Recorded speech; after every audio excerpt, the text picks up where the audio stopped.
Right place today, because so am I. Welcome, everybody. It is Friday. Not only am I very excited to be back with everyone here at the Akashic Academy, but I'm excited to dive in and try something new. Coach Nick is my good friend, throwing me improv balls at the last minute. Although I have to say, I loved last week. How many of you guys loved last week? When you come in, please say hello. Share this out, because we are doing a continuation of last week, Conversations with Death Part 2. This time I get to talk to death. And I feel like I've been talking to death in my life as a theme lately. Many of you guys know that I recently went on a trek back to my homeland to be with my family and my grandmother as she transitioned from her physical body, and the whole experience. I've had a really beautiful opportunity to connect with my students this week and just share more deeply, because you guys know I don't experience life just on the surface. I tend to peel back the layers and go very, very deep with it.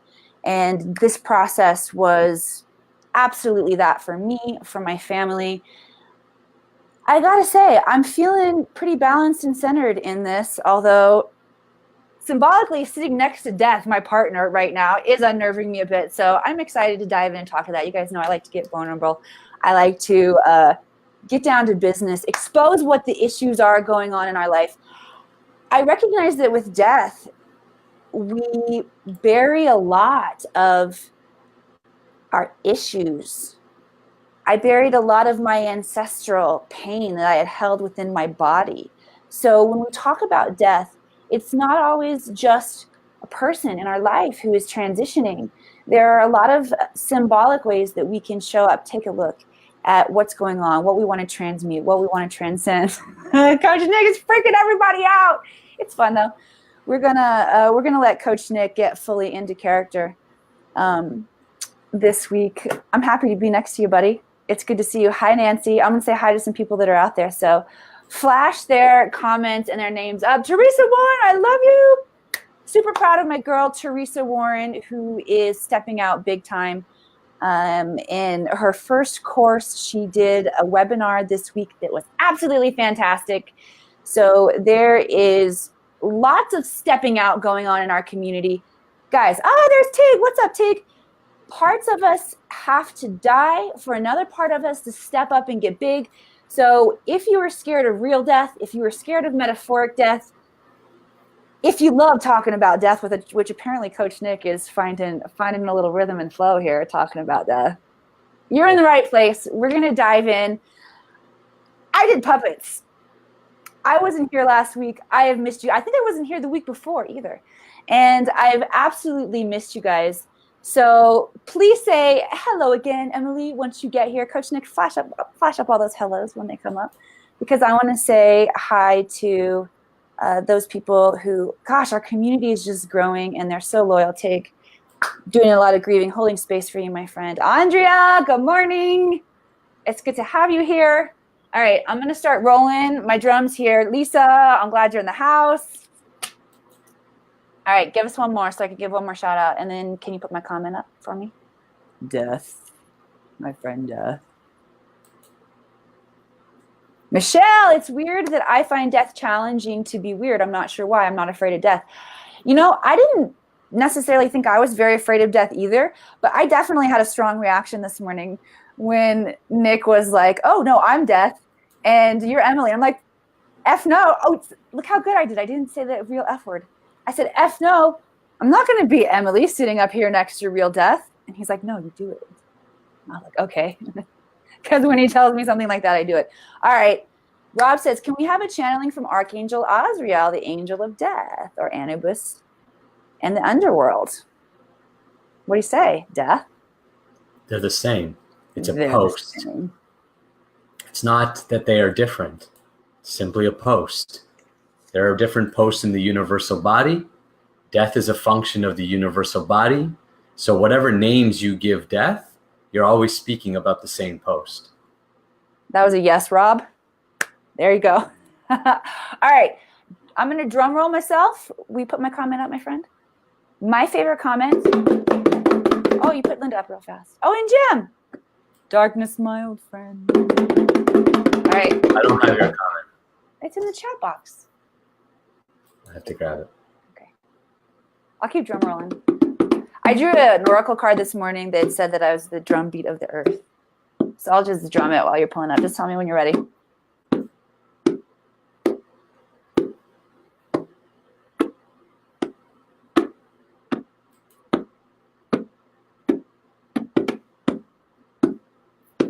My computer is experiencing death. I think that you do this to me. This is like when I'm shuffling cards and you don't say stop. You just want to see what kind of a beat I can get going here on this drum. I can read it to you just because it's... All right. I'll just flash up my girl. Yeah.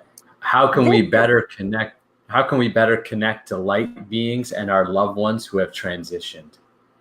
This is from Isla Francisco. And I love this comment because this is a really important question that I know my family and those who came to my grandma's funeral, people who experience loved ones who have passed, they want to know this. They want to know how to experience it. I had the privilege of giving the eulogy at my granny's funeral, and being the person that I am, obviously, I'm pretty far down the metaphysical rabbit hole. I like to open people's eyes to their intuition, to the energies that we're experiencing that we might not acknowledge so deeply. Yet I come from a very religious, very small town. And there are constructs, there are paradigms in this space that I didn't necessarily want to charge in guns a-blazing at my granny's funeral, although I did joke about this, saying that I was going to channel my granny at the funeral and let everybody know that she's still alive. But I wanted to give people an experience of what does it mean to connect with our loved ones who have transitioned. And the easiest way to do that, if you've had an experience with these loved ones, if you've lived a portion of your life with them, close your eyes, take a deep breath. You guys know, I like to connect down into Mother Earth, up into the Father Sky, into the Akash, create that vortex of energy within your body that supports those higher frequencies. And then you relax, and then imagine their voice talking to you. The frequency of their voice, I believe absolutely, and the intention creates that connection to their spirit. Their voice holds the frequency that is alive and the soul that you knew. And then it becomes an opportunity to practice your telepathy. You have to relax your imagination and you have to allow this conversation to begin to flow back and forth. And whether you're doing that with a loved one, or whether you're doing that in a channeled state, or whether you're doing that in just how you show up and connect and talk to people very deeply and inspiredly, it's important to begin to open up your own practice. And I'm really excited to see Coach Nick stepping out into what I call channeling. So I'm going to whip through some news here and let's dive into our topic for today. Hey, would you flash Rob's comment back up there? Rob usually asks some good questions. I like Rob. Do we need to leave our bodies out of the crown like the shaman traditions, or can we dissolve in the rainbow body like the Tibetans? Does it make a difference in the New Earth energies? That's a great question. I think both of those ideas are really powerful. I think that what we need to be doing is finding what traditions, whether they are traditions for passing from life to death, I think we need to bring those into our everyday life. So the things that Rob's talking about here, the shaman traditions of working to move the soul up out of the crown chakra into when we die, or the idea of the Tibetans and taking on rainbow body. I want to talk about what that means in the real world, because I feel like I'm doing that in a lot of ways in the real world. So, Coach Nick, death, what do you think about this? The idea of the rainbow body in the Tibetan tradition, that is the idea of when you reach a certain level of consciousness, and then when the body dies, there's almost like a physical shriveling process that happens, and that is evidence of reaching the rainbow body state. Now, I did a really cool Buddhist meditation one time that I actually adapted into the Akashic Records because it was so powerful for me, where we practiced dissolving our own physical bodies with the body of a loved one who had passed. So the purpose of this was to like dissolve that heartbreak and to dissolve that space between life and death. So I basically allowed myself to have rainbow body in that moment. It feels very similar to how I'm sitting next to death right now, very symbolically sitting next to death right now. Is there a danger in doing that in our life? Now all of a sudden I feel like I'm playing with Ouija board energy and I'm like, oh shit. No, well, first of all, the rainbow body it's not an idea, it's factual. So understand that to attain rainbow body, you have to have pure consciousness of love, only positive, loving thoughts for a certain amount of time to be able to attain that as a reality. Now, your consciousness is a symptom of your soul. So we think, oh, I am consciousness. Actually, your soul, a spiritual spark, and the symptom of the soul is consciousness. Depending on the way you develop your consciousness is where, when you leave this body, I will come and I will help you transition to the next body.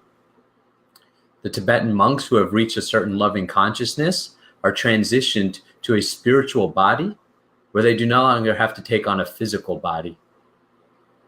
The shamans who leave and the yogis who talk about leaving through the crown chakra, this is because they have also attained a certain consciousness that allows them to go to higher planetary systems or the spiritual abode.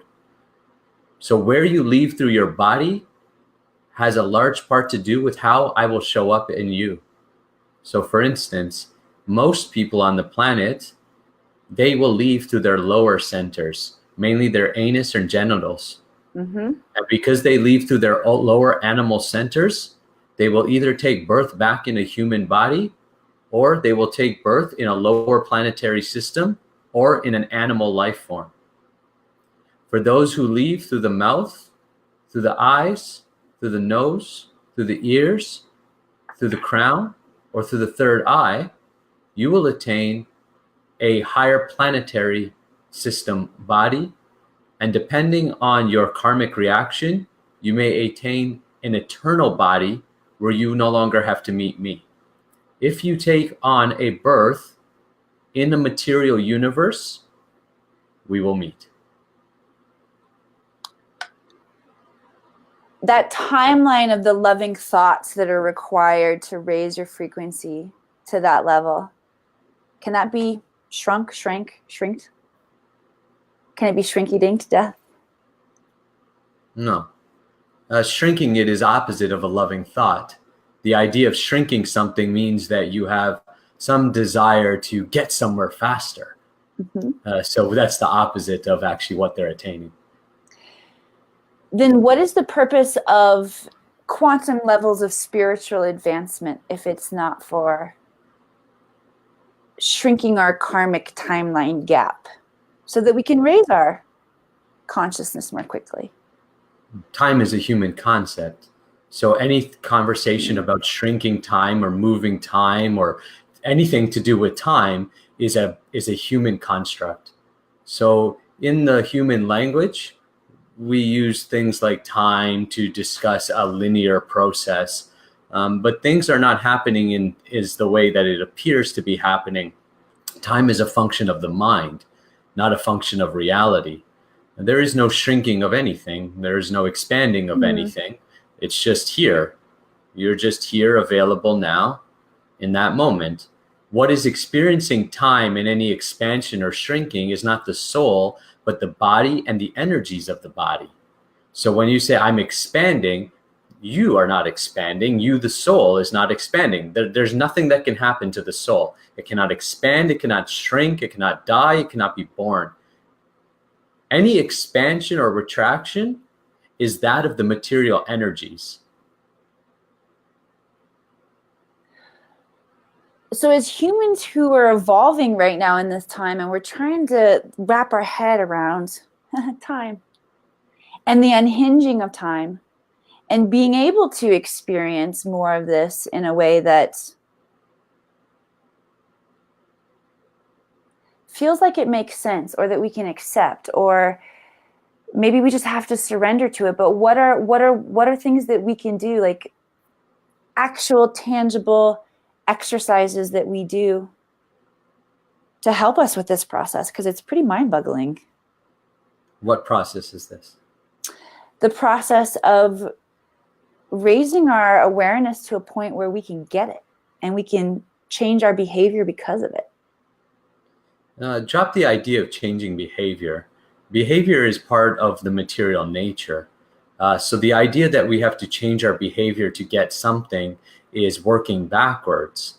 We're trying to change the physical to change our consciousness. We must shift our consciousness to shift our behavior. So this is, again, because it is a process that's outside of the body, it's very difficult to explain in the human construct. Lose the idea of changing behavior and simply think of becoming more aware. And becoming more aware is not a thinking process. At best, it's a feeling process. So you can feel more in the world.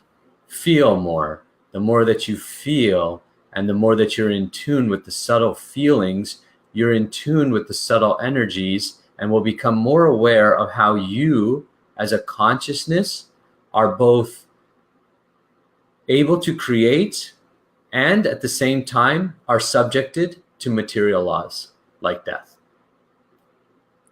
I love it. That's you. I'm sharing this out. You're good right now. I'm liking it. All right. Any comments coming in or questions coming in? But I have more that I'm excited to talk to you about.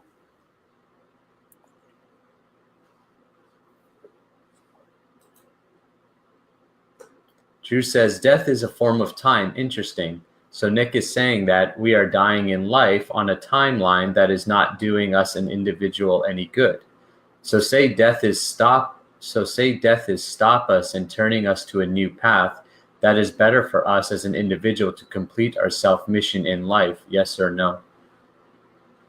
Not sure that I fully understand the statement or question, Drew. If I think I'm understanding right, basically you're asking, is death better for me to use as an individual to complete our self-mission?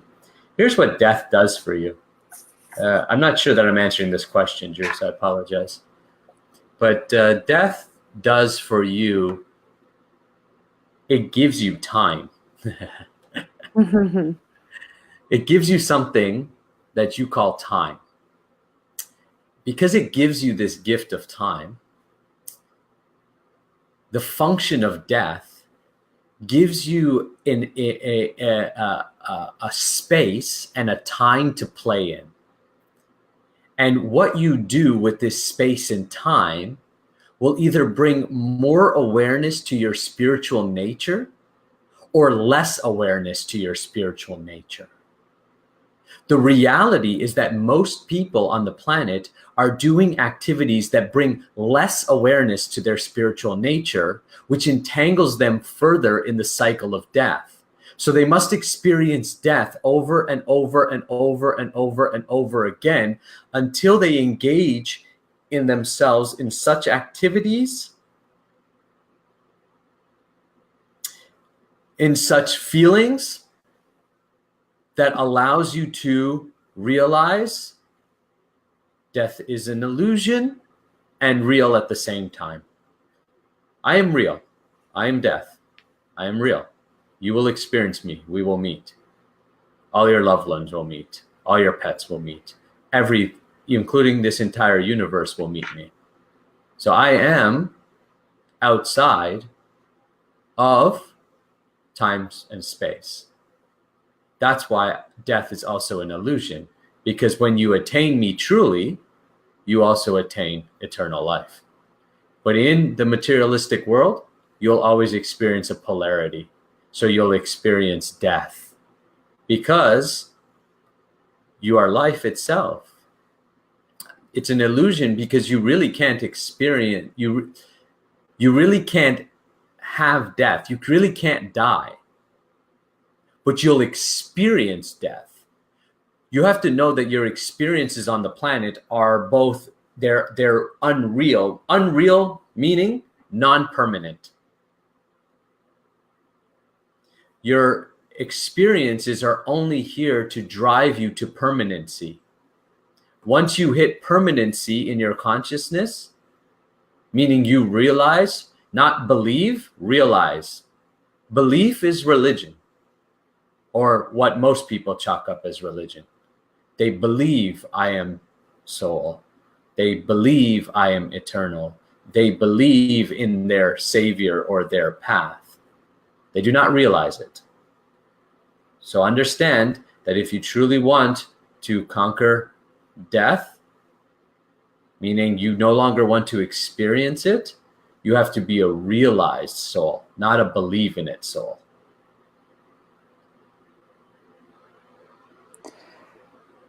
I love it. I think it's really complex and difficult to begin to wrap our tiny little human minds around, which we still are trying to do, even though death just told us not to do it. We need to feel more.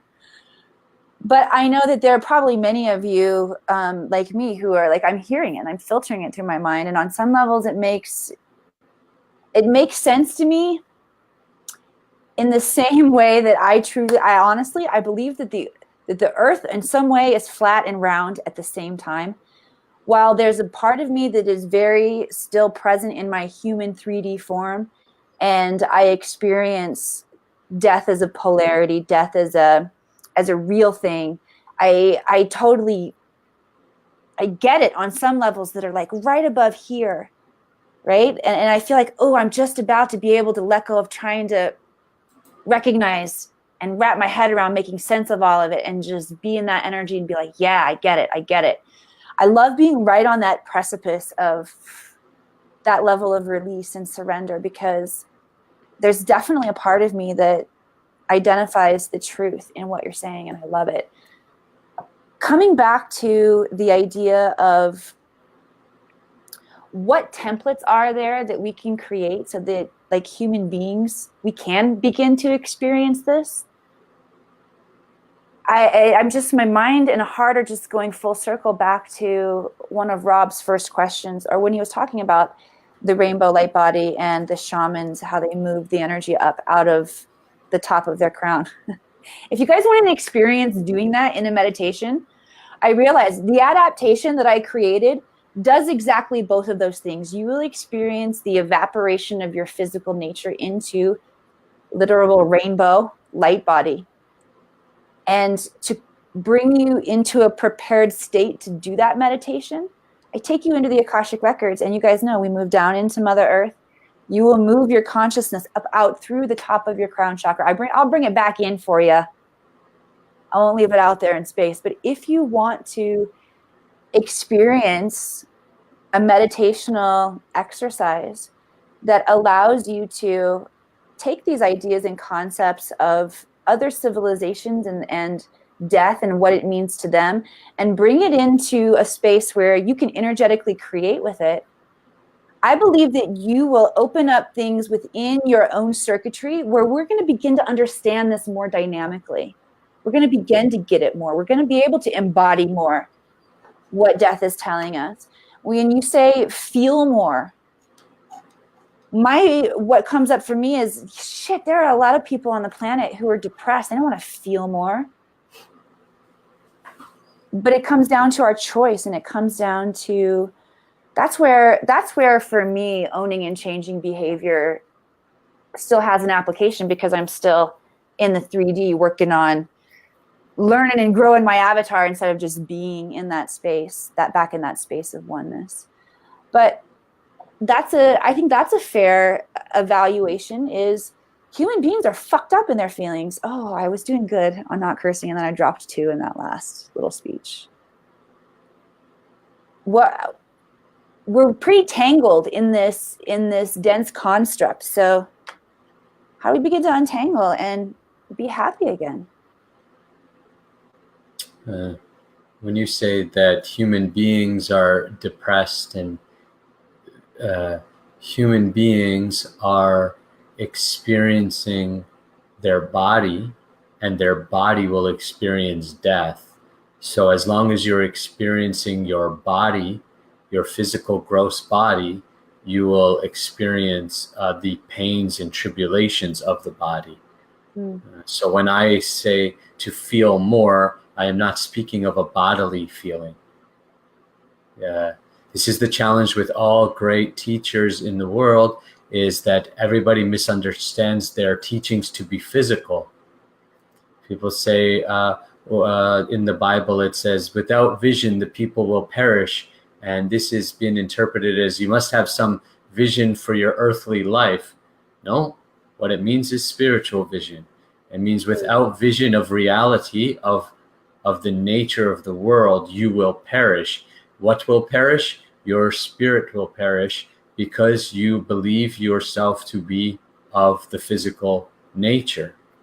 So how you begin to untangle yourself out of the physical nature, there are many different ways. There are so many paths. So many great teachers have come to show you this. You do not believe them, though. You do not trust them. Jesus Christ showed the way. Lord Buddha showed the way. Sri Krishna showed the way. So many teachers have shown the way. There are more famous ones and non-famous ones. There are modern ones that are showing the way today. But people do not believe. They do not. When I say believe, they think of it more like, oh, this is nice. This sounds good. And they get some comfort in spiritual processes. But actually, real spiritual processes generally bring much discomfort, because it challenges the idea of who you think you are and the constructs in which you live.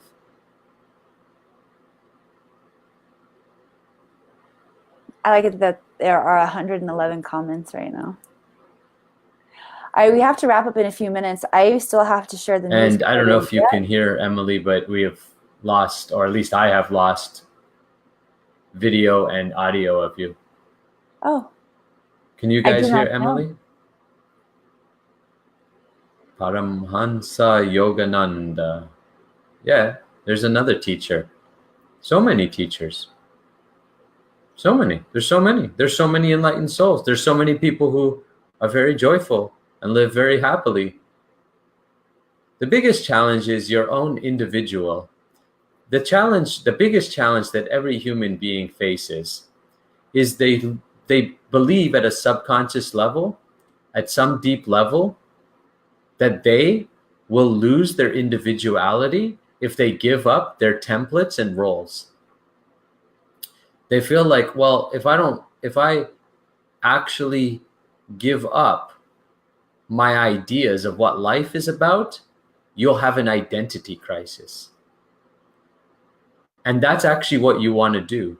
You want to have an identity crisis where you're like, I don't know who I am. Beautiful. As soon as you do not know who you are, you can then truly discover. But what happens is people want to know who they are. So they want to be like, oh, I am this, I am that, I am this, I am, always looking to label themselves with something. Now, on the practical level, this is practical. So what is practical and what is reality is going to be different. So on a practical level, you may identify as this or that. This is fine. But in your heart, you should know you're none of it. Mm-hmm. The more you know that you're none of it and you're not so intertwined with what you think you are, the less that you'll experience the bodily pains. So if someone say, oh, you are this, you are that. You're just a soul. I'm a soul, you're a soul. Jesus is a soul. Lord Buddha is a soul. And we're all connected to what we'll call a super soul or a source. Like energy, like a light bulb is connected to a power plant. There is a power plant that drives energy and brings life to soul. We are all just soul. That's it. Now you may take on some bodily conceptions because of the practical necessity of it, to have some language and communication. Enjoy it. Have fun with it. Don't identify with it.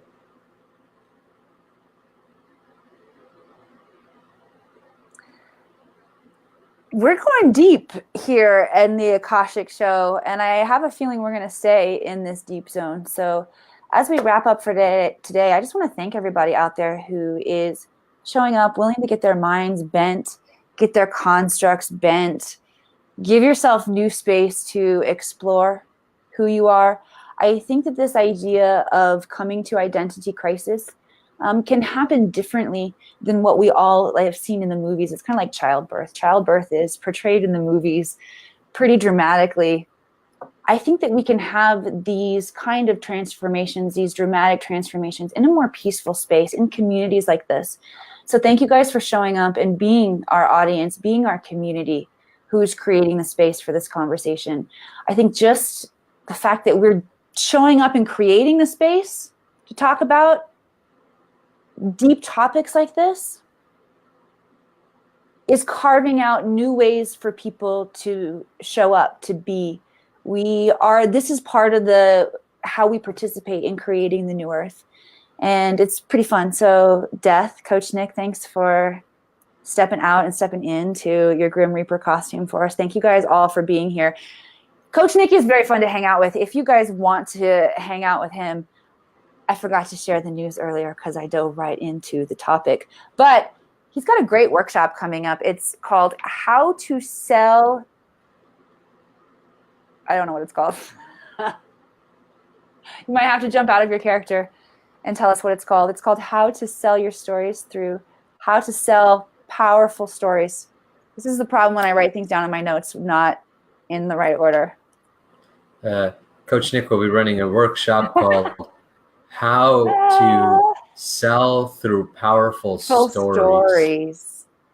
And it is a 3-hour workshop that is designed mainly for people who are running their own business, whether you have a light working business or something like this, so that you can learn to tell powerful stories. It's a recommended workshop for everyone, though, because the way that you experience your life as you know it, as a human life, is through story. Even death is a story. I am a story. I am a story that you believe. So I show up to you to talk to you. Everything that you believe, you experience. So if you want to transform any area of your life on a humanly plane, transform your stories, become a powerful storyteller, and you will see that what makes you different than the animals is this particular region right here where you have voice. See, this region here where you have voice, you have this thing, vibration. This vibration has a dynamic element to it that is unique to your human form. If you learn to use your sound vibration properly, you will become absolutely magical, both in this life and the next. Don't you guys want to come to that workshop? That was really hot. I'm totally coming to the workshop. I was coming anyway, but I love the vocabulary that you're using. This is going to be a very transformational experience. I'm going to grab the link for everybody right now. And I'm excited to see you all. Tell us when that is. It's next Saturday, right? April 27th. So there's two weeks. Right on. And all right, there everybody. is limited spots. Limited spots? How many are left? There's 50 spots. There's 10 VIP tickets. 3 of those are gone. So there's 7 of those tickets, which come with some extra programs. And then the rest, whatever the rest is, there's minus 6. So there's 6 out of 40 is what? 34. Right. So there's 34 spots left right now. Hey, your math is improving as well. That's good. All right, I just posted the link for everybody. Join us. Thank you for joining us here. Of course, as the weekend progresses, we have so many more great energy healers coming to you with their stories, with their experiences, with your opportunity to grow and expand right here at the Akashic Network. If you're ready to dive in more deeply with your spiritual practice, there's the opportunity to join us inside the Akashic Academy in membership, where Coach Nick and I do weekly workshops, as well as new moon and full moon ritual and ceremony, which is creating a very powerful space for growth. So if you guys are ready to get serious, we're ready to share with you how becoming a member of the Akashic Academy can transform your life. I'm going to share that link with you too. And it's good to be back. We'll see you guys next week. Bye.